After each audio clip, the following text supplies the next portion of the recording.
Nandito ulit kami sa Tile Depot. Tile Depot. Ay, wala yung ano. Yung pangalan. Kasi may kulang kami na tiles sa taas, second floor, and sa stairs. Kulang kami ng 12 sa taas. And then, kulang din kami ng 8 sa stairs.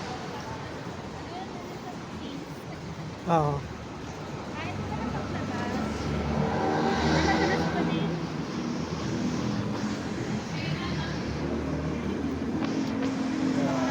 Daming balls. Ito, dito. Ito na guys. Bumili kami ng kulang na tiles. Ganda, oh. Na semento na ni Kuya Manny. Ganda. Karoon na rin ng ganito.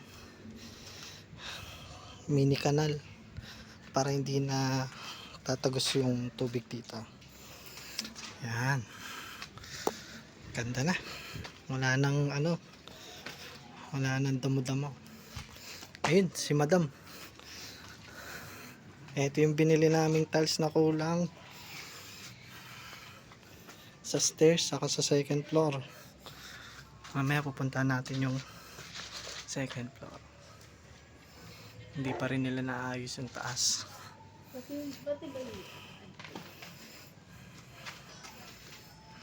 Ganda na. Pwede na tiran. Nalagyan namin ng bubong yan dyan. Dito banda.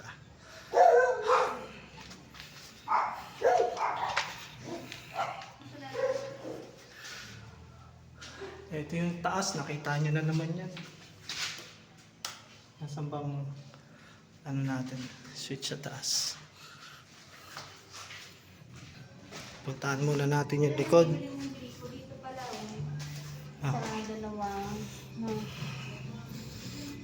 Pinasok niya na pala yung tiles. Sobra. Ayan na yung mga tiles na sobra. Oh, hindi pa rin inaayos yung taas. Dapat sarado yan. Ito, lalagyan namin yan ng bubong dito para close. Ito, matagal na to, pinapatanggal namin yan kasi dapat wala yan eh. Makapalang face. Pasok na natin yung tiles. Ayan, tara update natin ngayong araw. Ngayon lang ulit namin ito, pinagawa namin to. Ayan, hinihingal pa ako. Pinagawa namin yan para sa mga tubig. Sige. Sige. Mukhang ginagamit ni Manny ata. Nakita ko nga. Nilagyan namin ng kanal para yung mga tubig na nandito babagsak na lang dyan. Ayan. Tapos ito bagong kabit to. Itong tubo na to dati wala kasi naalala ni Kuya Manny liliit daw yung gate namin, pero okay naman kung nandyan yung tubong yan, diba partner. Saka mas maganda, balak namin palitan tong gate pero next time. Syempre malambot lang yan eh, bagong install gripo. Ito merong singit yan pero ano natin yan, diretsong semento. Ito pa yung half na sementohan na nung Thursday. Yan, tuyo na. So buong garahe sementado na, diba?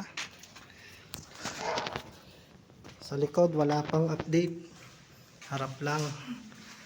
Sa taas ang sunod na update natin, and yung sa stairs, eto yung mga tiles. Walang ilaw eh, hindi ata nakabukas pa dito sa fuse. Yan, nabuksan na natin yung switch.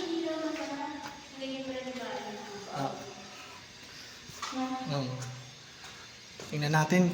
Pagpalit mo pala, pwede pala natin mga lagyan na ng ilaw. Mukhang maganda siya sa gabi. Kalahati pa lang kasi yung kalahati nandun. Yun yung binili namin.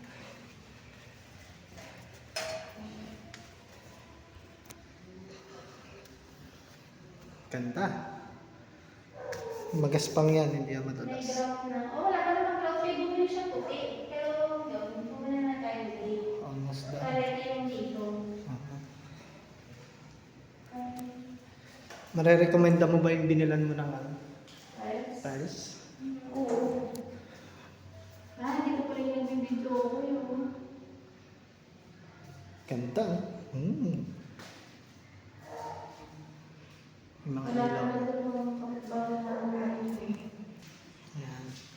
So ngayon, di namin lalagyan to ng division para magamit namin yung space dito sa kwarto. Diba? Ang laki oh.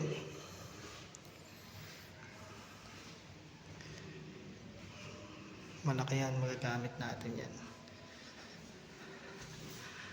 Ito yung pantatakip dyan sa taas. Ganda. Sinasok mo pala yung electric Batman. Bumili pala siya ng grout, pero puti ko eh. No.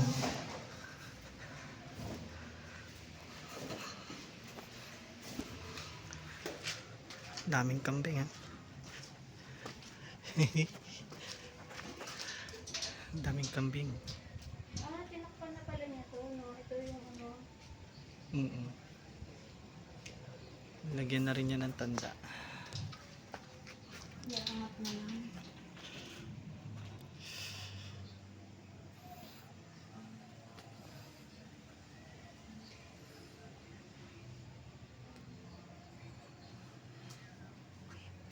Yan, ito yung issue.